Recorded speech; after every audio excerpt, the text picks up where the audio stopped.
ॐ अज्ञानतिमिरान्धस्य ज्ञानाञ्जनशलाकया चक्षुरुन्मिलितं येन तस्मै श्रीगुरुवे नमः।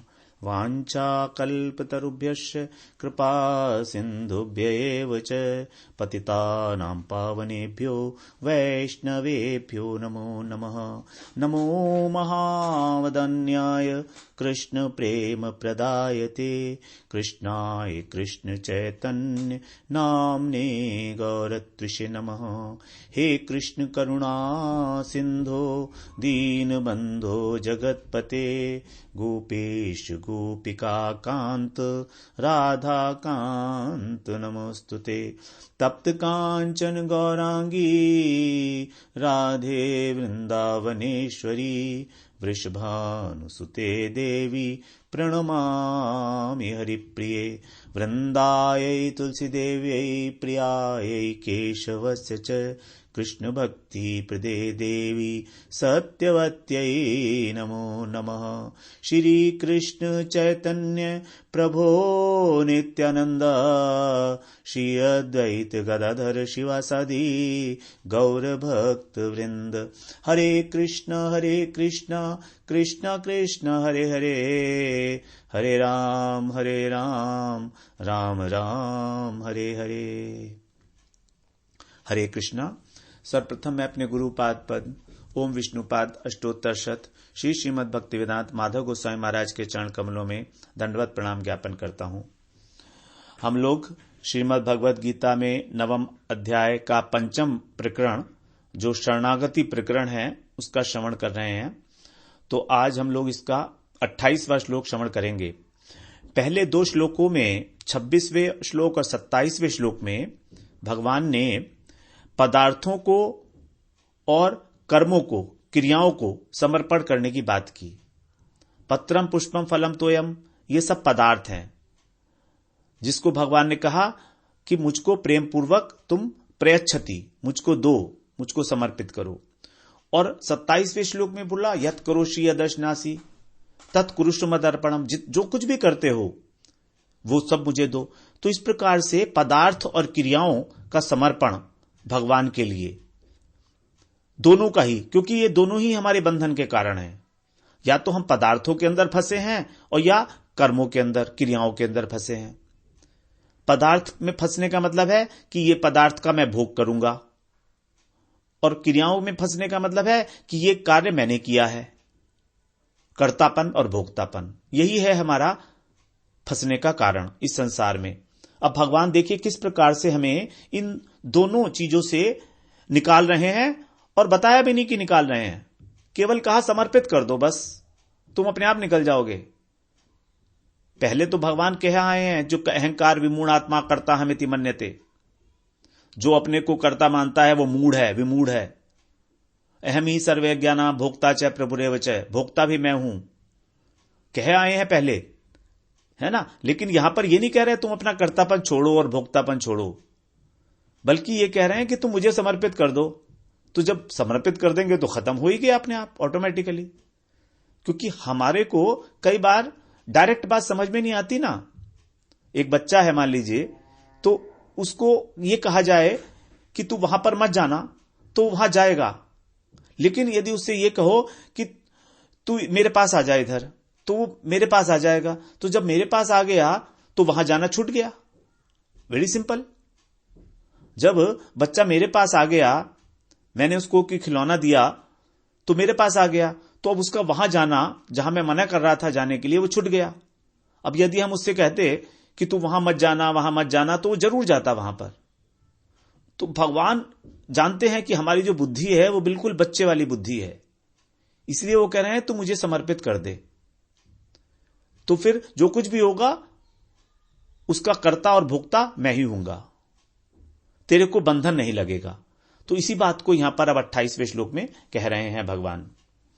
शुभाशुभ फलैरेवं मोक्ष से कर्म बंधनई संन्यास योग युक्तात्मा विमुक्तो मामुपैष्यसि। फल बता रहे हैं यहां पर अब समर्पण का फल, उसका फल क्या होगा। तो कह रहे हैं कि शुभाशुभ फलैर एवं, एवं का मतलब इस प्रकार तुम क्या होगा तुम्हारे साथ शुभ और अशुभ फल। हम लोग शुभ फलों के द्वारा भी फंसते हैं और अशुभ के द्वारा भी फंसते हैं। ऐसा नहीं है कि केवल शुभ फल ही हमको, अशुभ कर्म ही हमको फंसाने वाले हैं। शुभ कर्म भी हमें फंसाते हैं और शुभ कर्म हमको और अधिक रूप से फंसाते हैं। शुभ कर्म और अधिक रूप से आसक्त कर देते हैं हमको। तो यहां कह रहे हैं भगवान, शुभ और अशुभ इन दोनों का जो फल है, इनका फल क्या है? कर्म बंधन ही, कर्म का बंधन। इससे तुम मोक्ष से मुक्त हो जाओगे। और फिर क्या होगा? संन्यास योग युक्त आत्मा, जब तुमने कर्मों का फल त्याग कर दिया, संन्यास रूपी योग से युक्त होकर,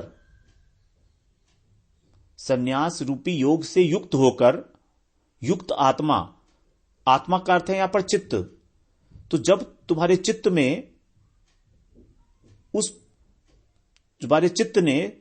उस कर्म के फल का त्याग कर दिया,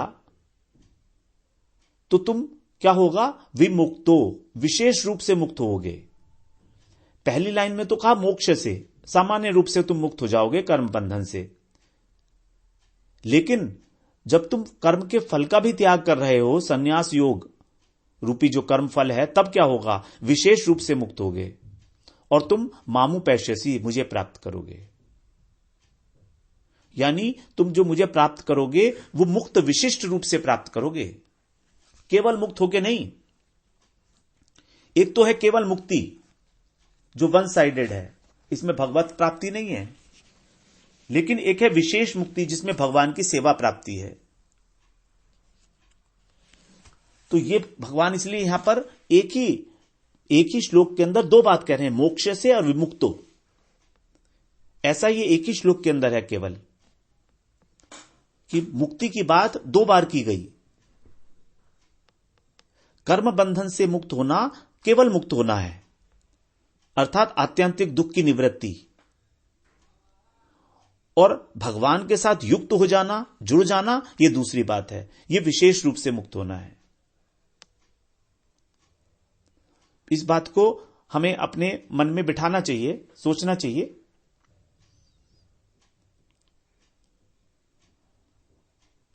भगवान ने 25वें श्लोक में कहा था, यान्ति मद्याजिनोपि माम, मेरे भक्त मुझे प्राप्त करते हैं। उसी बात का यहां पर उपसंहार करते हुए कह रहे हैं भगवान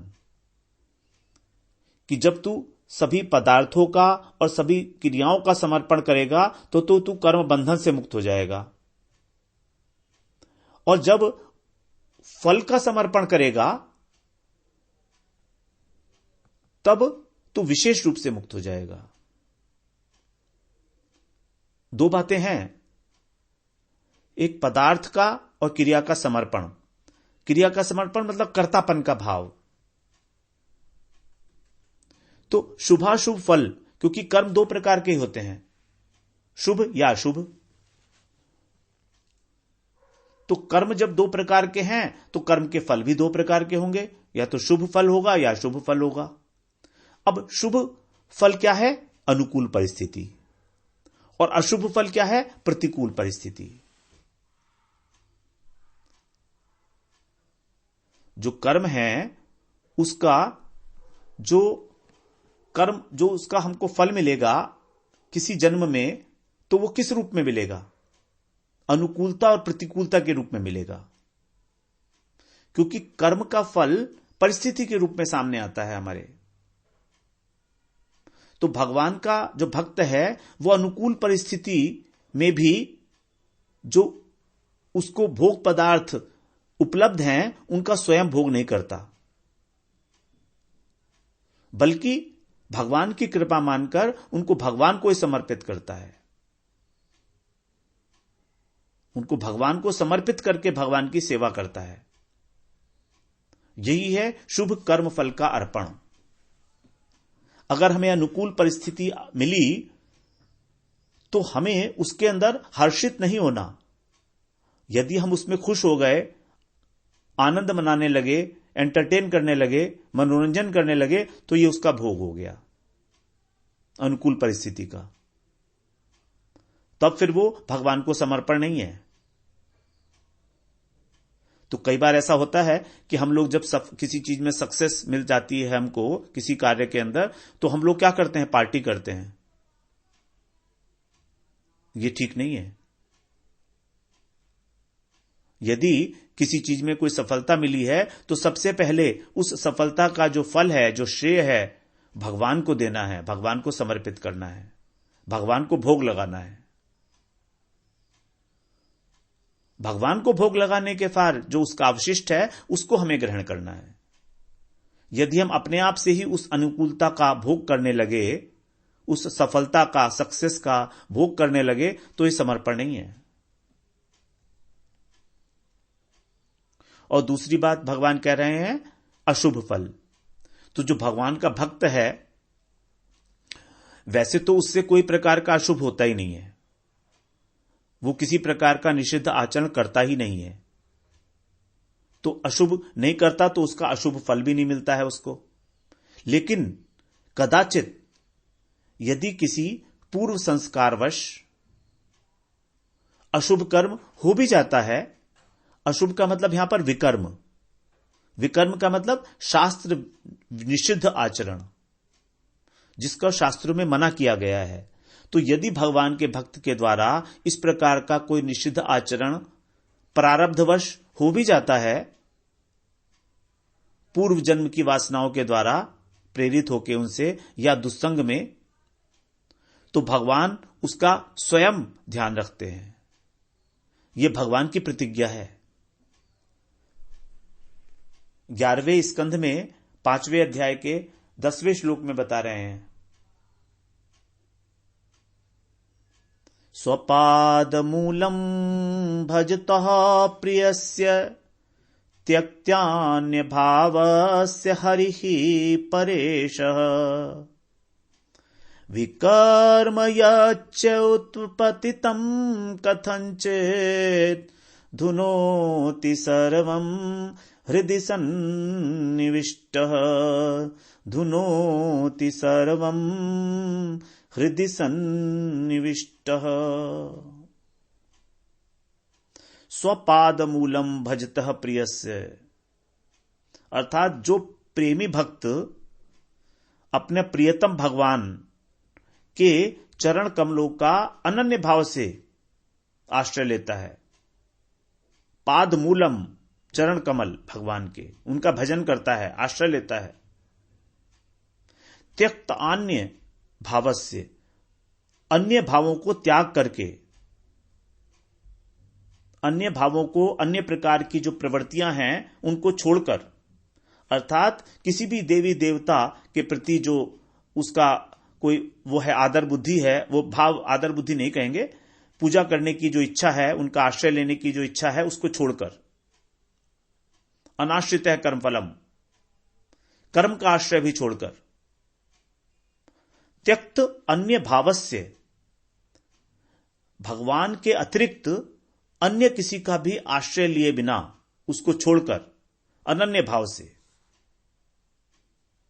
हरि परेश, भगवान का जो परेश हैं, जो सर्वश्रेष्ठ हैं, मम भूत महेश्वरम, सर्वलोक महेश्वरम, जो देवेश्वर हैं, देवेश्वरों के भी ईश्वर हैं, सर्व देवेश्वरेश्वर,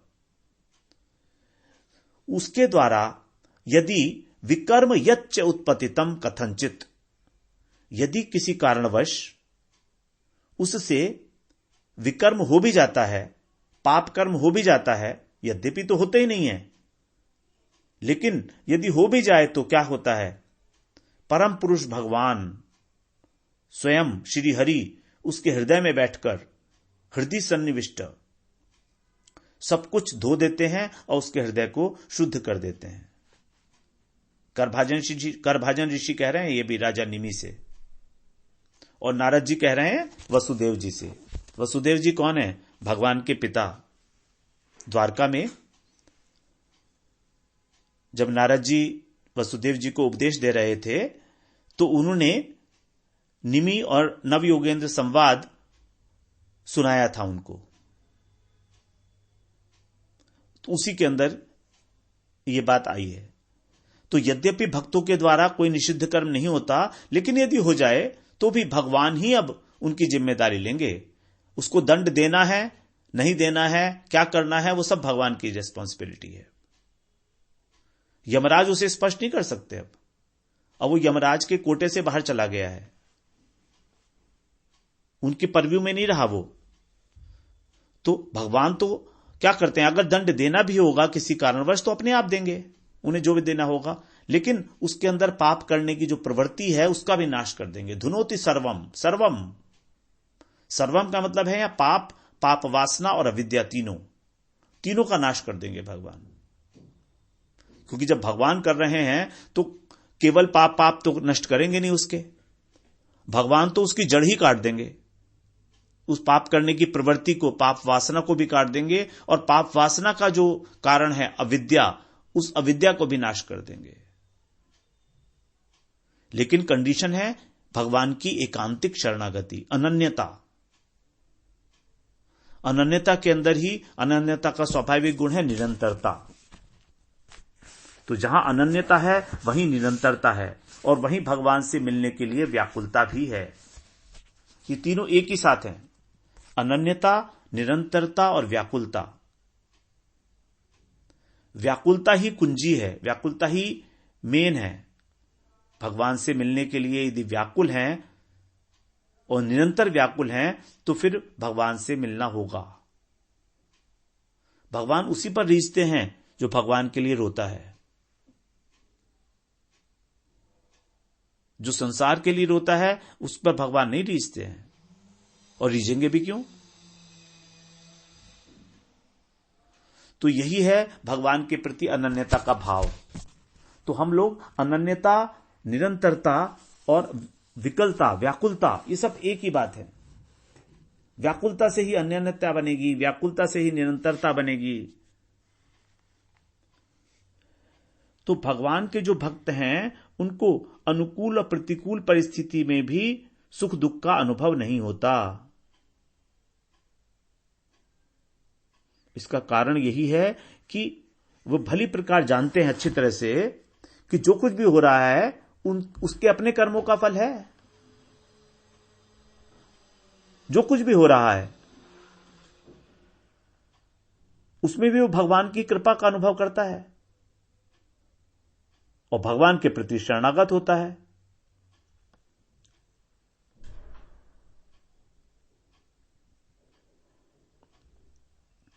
जैसे कहा गया है, लालने ताड़ने मातुर्ना कारुण्यम यथार्भके तत्वदेव महेशस्य नियंतुर गुण दोषयो। जैसे एक बालक का लालन पालन करने के लिए भगवान, माता कभी कभी बच्चे को मारती है, ताड़ना भी करती है, लालने ताड़ने। तो उसका लालन पालन करते हुए किसी समय बच्चे को मारा भी जाता है, डांटा भी जाता है। तो यहां इसमें माया, मां की कहीं भी अकृपा नहीं है। मातुर ना कारुण्यम, ना कारुण्यम, यह नहीं है कि उसकी करुणा में कोई कमी आ गई है, कृपा में कमी आ गई है। उसी प्रकार से तद्वदेव, उसी प्रकार से जीवों के गुण दोषों को नियंत्रण करने वाले जो भगवान हैं उन पर, उनमें भी किसी भी व्यक्ति के प्रति अकृपा नहीं होती। भगवान में अकृपा का स्थान ही नहीं है। अकृपा नहीं है भगवान के अंदर, क्योंकि भगवान बने हुए हैं करुणा से ही, करुणा के सिंधु हैं। अब उस करुणा के सिंधु में अकरुणा कैसे हो सकती है? जब सिंधु है, सरोवर है, भगवान सरोवर नहीं समुद्र है। तो इस प्रकार से पदार्थ और क्रियाओं के समर्पण के द्वारा ही हमारा कर्तापन और भोक्तापन नष्ट होता है, और अनेक जन्मों के जो शुभ और अशुभ फल हैं वो भी सुखी दुखी नहीं कर पाते हमको। तो सुख दुख का ना होना ही कर्मों का बंधन कटना है। यदि हमें देखना है कि क्या हमारे कर्म का बंधन कट रहा है, तो हमें यह देखना होगा कि क्या हमें सुख और दुख की अनुभूति हो रही है। दुख होने पर भी दुख ना हो और सुख होने का कारण होने पर भी सुख ना हो, तब समझ लीजिए कि अब हमारा कर्म बंधन जो है वो कट रहा है। क्योंकि सुखी दुखी होने से संस्कार बनते हैं और वो संस्कार ही हमारे स्वभाव को जन्म देते हैं और जिसका फिर आगे, जिसके अनुसार आगे कर्म किया जाता है। तो भक्त जो है सुख दुख को अपना ही नहीं मानता, इसीलिए ना उसमें हर्ष होता है और ना उद्वेग। 5वें अध्याय में 20वें श्लोक में यही बताया भगवान ने, न प्रहर्षेत प्रियम प्राप्य न उद्विजेत प्राप्य च प्रियम स्थिर बुद्धिरसमूढ़ो ब्रह्मविद ब्रह्मणि स्थितः। तो सब कुछ भगवान की कृपा को मानता है, वो सब कुछ भगवान की अनुकंपा। तो जिस प्रकार से अशुभ कर्म बंधन कारक है, उसी प्रकार से शुभ कर्म भी। जैसे जंजीर चाहे लोहे की हो चाहे सोने की हो, दोनों ही तो बंधन का कारण बनती है ना। उसी प्रकार शुभ कर्म को भोगने के लिए भी जन्म लेना पड़ेगा और अशुभ कर्म के लिए तो जबरदस्ती बंधते ही हैं हम। उसमें तो पहले नरक भी जाना पड़ेगा, उसके बाद फिर जन्म भी लेना पड़ेगा। फिर आगे बता रहे हैं श्लोक में, संन्यास योग युक्त आत्मा। भगवत गीता में अनेक जगह पर संन्यास शब्द का प्रयोग किया गया है। तो प्रायः संन्यास का अर्थ है सांख्य योग अथवा ज्ञान योग। तो प्रायः जहां पर संन्यास शब्द आया है या संन्यास योग आया है, उसका अर्थ है ज्ञान योग। लेकिन यहां पर जब हम देखते हैं कि बात तो चल रही है भक्ति की, प्रसंग तो चल रहा है भक्ति का, और उस भक्ति के प्रसंग में चर्चा चल रही है कर्मों की और कर्म के फलों की, कि किस प्रकार से पदार्थ और क्रियाएं भगवान के अर्पण करना चाहिए। तो यहां पर उस अर्पण को ही संन्यास कहा गया है। संन्यास का यहां पर, ज्ञान योग का यहां पर कोई अर्थ ही नहीं है एक्चुअली। यहां पर बोला ना संन्यास योग युक्त आत्मा, तो यहां पर संन्यास का अर्थ है अर्पण। संन्यास शब्द की जो व्युत्पत्ति है वो है सम्यक रूपेण न्यास। न्यास का मतलब रख देना, तो भली भांति रख देना, मतलब जो जहां की वस्तु है उसे उसी जगह पर रख देना। जैसे सारे पदार्थ भगवान के हैं और सारी चेष्टा भी उन्हीं के द्वारा प्रेरित हैं, समष्टि क्रियाएं हो चाहे व्यष्टि क्रियाएं हो, तो इन दोनों को ही भगवान के अर्पण कर देना वास्तविक संन्यास हुआ, सम्यक रूपेण न्यास। तो यहां पर कर्म फल का जो त्याग है उसको ही कहा गया है संन्यास, जो कर्म फल का अर्पण है। 18वें अध्याय के 57वें श्लोक में, 57th श्लोक में भगवान ने यही बात कही है, जहां पर संन्यास शब्द यूज किया गया है कर्म के समर्पण के लिए। चेतसा सर्व कर्माणि मयि सन्न्यस्य मत्परः बुद्धि योगम उपाश्रित्य मच्चित्तः सततं भव। चेतसा सर्व कर्माणि मयि सन्न्यस्य मत्परः। चेतसा यानी अपने मन से सभी कर्मों को मुझे अर्पण करो। सर्व कर्माणि मयि सन्न्यस्य मत्परः, और फिर मेरा परायण हो जा। भगवान के परायण होना है कैसे? भगवान के प्रति सब कुछ अर्पण करके।